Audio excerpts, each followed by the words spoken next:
another partner for a long time. Actually, I've partnered with this organization from the very first day I had my very first meeting, which was on mental health courts, and it consisted of 10 people to whom I said, I have no budget, no staff, no money, no idea what I'm doing, no training, but we're going to do something different. And that was 14 years ago. And so over the years, I've worked with the Department of Mental Health for a long, long time. And Dr. Hurst is going to come and present on some of the projects that they're doing and some of the innovations. He's got a long history of involvement with mental health, and so not just veterans issues, but other mental health issues in the mental health courts. He's been a long partner, long involved with Twin Valley. He now heads the Department of Mental Health Clinical Supervision, heads all the psychiatric hospitals within the Department of Mental Health, teaches at OSU, has a long tradition in this field, and has just been a very long time partner for all the efforts. And so thank you for coming and presenting to us. Thank you very much, Justice Stratton. It's a pleasure to be here. I'm here representing Director Plout, who was not able to attend, but she certainly sends her regards and regrets not being able to be here today. But of the things we have looked at today, which have been many, one of them pointed out the problems with homelessness among veterans. And what Director Plout is working on today is having discussions with HUD about expanding our housing options for individuals who are mentally ill and homeless. So that's something that is going to impact all of our states, and all of our states can certainly have a good impact upon our veterans as well.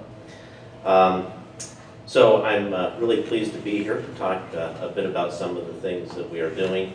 And more importantly, as I was listening to the presentations earlier today, it triggered a number of thoughts in my mind about how we could collaborate better in the future, which I think is the goal of the summit, for us to not only share what we're doing, but to look at things that we might be able to do more and better in the future.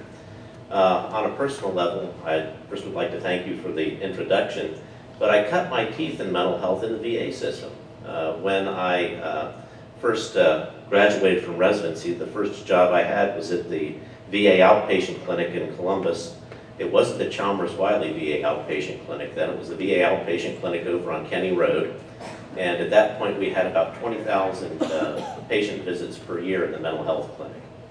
That seemed like a lot, but that's increased at least sixfold from then with the last conversations I had with some of my colleagues at the new VA outpatient clinic.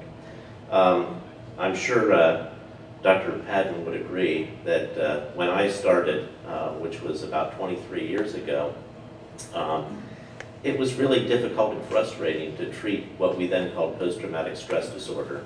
And I should say I'll probably continue to call it because old habits die hard. I still get my gas at Ohio, for those of you who remember that. So I'll probably say PTSD from time to time. But we really didn't have good evidence-based practices. We did our best, we helped some people, but I think we failed a lot more often than we succeeded. And the good news is with all of our new evidence-based treatments, some of which we learned about from treating the veteran population, and some of which we have learned about from treating individuals who have been abused as children, we've developed a lot better evidence-based model for the treatment of individuals who have trauma. And all of us who are treatment providers recognize that if you've seen one person who has trauma, you've seen one person who has trauma.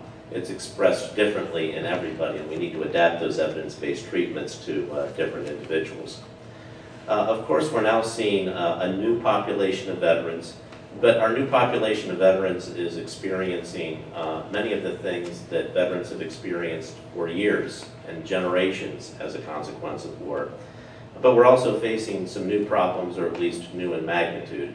Certainly opiate addiction is not new to the VA population, but the magnitude of it is.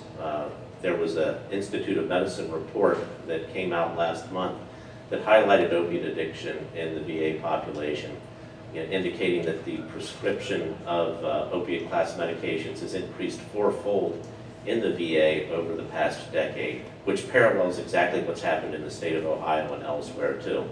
And I think as everybody is aware, we're having a major initiative in Ohio for addressing opiate addiction. And I think that there's a lot of opportunity for us to share experiences to better treat everyone with that. We've been involved with a number of things in the Department of Mental Health, and I'm not going to go over all of them in depth because a lot of them have been discussed earlier. I think people have a familiarity with Ohio Cares, which was set up a few years ago to improve access. That's one of the things in the more distant past.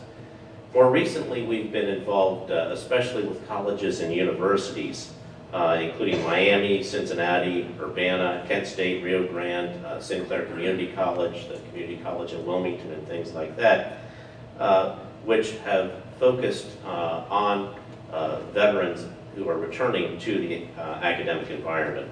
Some of that includes the recognitions of the signs of post-traumatic stress, early identification of a variety of mental health issues, psychological first aid, stigma reduction being a very important one of those, de-escalation strategies, education on the warning signs of suicide, the risk factors for suicide, and how and where to intervene with that. And also, in terms of part of our overall efforts in this area, CIT trainings for university police with specific emphasis on veterans issues.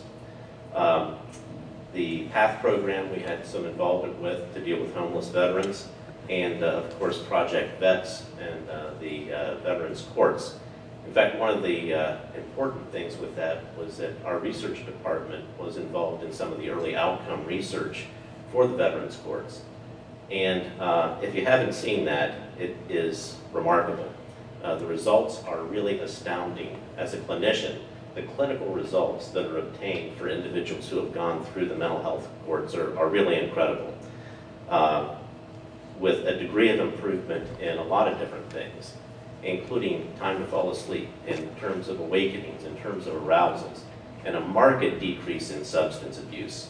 More than we get on a pure clinical basis, and certainly more than we can get on a legal basis. But the synergism between the treatment and the legal system on this is really just causing profound effects.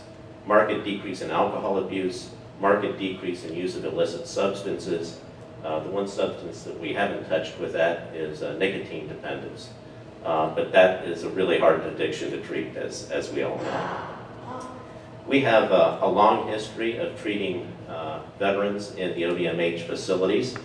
In fact, Dr. Gordon mentioned the Civil War veterans who are interred in the state hospital cemeteries in Athens.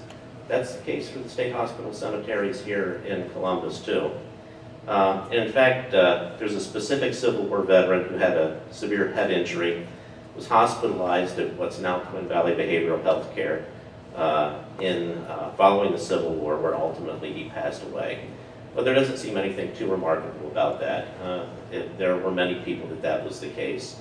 He was described as a placid individual, a good family man, a good worker before he went to war. And in a naval battle, he was struck in the head. He had traumatic injury, and after that, he was no longer the same person. He swore constantly. He was promiscuous. He was violent. But the difference is that he received a Congressional Medal of Honor for his actions, and ultimately was interred in our cemetery. Well, about 130 years after that, that was discovered, and appropriately his remains were disinterred, and he was buried with full military honors in a military cemetery. So that was really kind of a profound thing. We don't treat as many veterans as we used to in the state hospitals, but we still do treat veterans in the state hospitals, and they come to us usually one of two ways.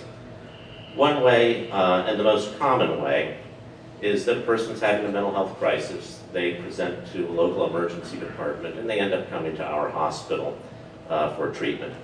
Many of those individuals are eligible for VA benefits and are referred to a VA medical center or a VA outpatient facility, depending upon how long they're in the hospital. And we always have great collaboration with the VA. I really appreciate that. To help deal with all of our patients who have been traumatized, including the veterans, we have had a broad educational process for trauma-informed care. And this is going to be renewed this year. We're going to have a statewide training for trauma-informed care, which we will also be inviting community partners to. So I think that's something that will be of even more help in the future. Other veterans enter our system upon court referral. And of course, it's regrettable that people end up entering treatment based upon a court referral. We would prefer that that not be the case, but that does happen from time to time. So these individuals are referred to us for things such as competency evaluation, competency restoration, or treatment following a finding of not guilty by reason of insanity. The people who provide service to these individuals have training in trauma-informed care, and specific individuals have training in the treatment of veterans with that. And when the time comes for community release, we collaborate with the VA system. Again, that's of great value. And as we were talking earlier today, I was really wondering if there's not perhaps a role for the veterans courts with this in linking the individuals who have been sent to our system and have a forensic legal status with the veterans courts when available. And I'll be discussing that more with our forensic office hopefully later today. Other things, we are providing jail services. We're working with the Buckeye Sheriff's Association on this, as well as with the Attorney General's office. And one of the things that intrigued me was the role of telemedicine that the community VA outpatient clinics are using at this point. And that's exactly one of the interventions that we are investigating to provide services to the county jails, particularly the rural jails, which have a lot of difficulty accessing services. And again, I'm wondering if there might be a role for connection between VA telemedicine and the jails for the veterans to provide some continuity of care and better treatment for those individuals. So I think that's something that we need to put on the table here. And then I mentioned the opiate addiction. The departments of drug and alcohol addiction services and mental health are in the process of consolidating. And I think that this is something else that we can pursue in the future. So I again thank you for inviting me today and hearing all the great things that are happening in terms of assisting our veterans, and look forward to collaborating with you in the future for even more things.